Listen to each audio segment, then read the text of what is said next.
Je suis un droïde.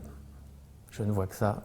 Je suis un droïde qui se prend pour un humain et un humain qui voudrait bien ne plus être un droïde. J'ai eu envie d'explorer en quoi cette cassure avec le réel, je pouvais l'affronter avec la photographie.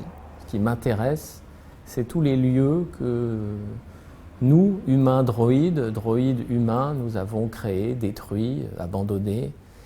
Et c'est cette fascination pour ces lieux que j'appréhende souvent seul. C'est ce plaisir premier à déambuler dans ces lieux et de comprendre à quel point nous avons fabriqué un monde qui n'a rien à envier au décor de science-fiction. C'est par cette exploration des lieux et l'impression qu'on vivait déjà en pleine science-fiction qui m'a imposé, quelque part, d'utiliser des personnages de la science-fiction. Il y a pas mal de séries, mais c'est vrai que depuis maintenant presque 16-17 ans, j'ai entrepris une série de lieux que je photographie d'abord vides et dans lesquels j'intègre des personnages d'abord de Star Wars, donc les vaisseaux, les personnages, essentiellement d'ailleurs des personnages type robots ou droïdes. Je ne cherchais pas les humains, c'est pas ça qui m'intéressait. Dans ces lieux qui sont des lieux qui me touchent, qui sont donc des lieux en jachère, des lieux en devenir, et de simple fait d'intégrer ces personnages du fantastique dans ces lieux, eh bien, ça leur redonnait, ça leur insufflait une sorte de poésie, de puissance, et c'était pour moi la meilleure façon d'en parler et de leur rendre hommage. Star Wars, je ne peux pas du tout dire que je suis un fan de Star Wars.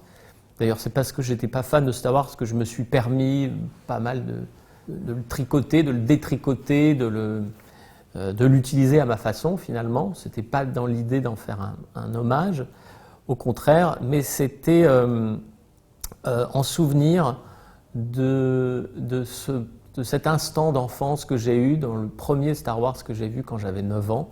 Pour moi, il n'y avait qu'un seul univers possible, moi qui n'étais pas pas du tout un spécialiste de science-fiction, c'était ce souvenir d'enfance et c'était en passant par Star Wars.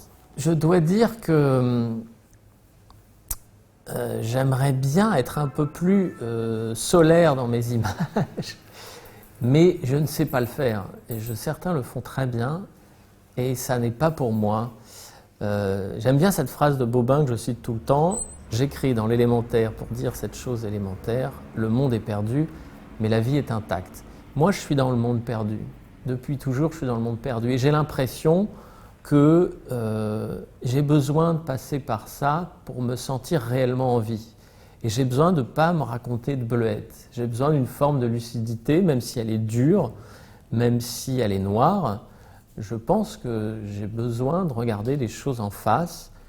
Moi, les paysages, l'humanité, si je la traite en droïde, c'est parce que je pense sincèrement qu'on a perdu des traces importantes d'humanité.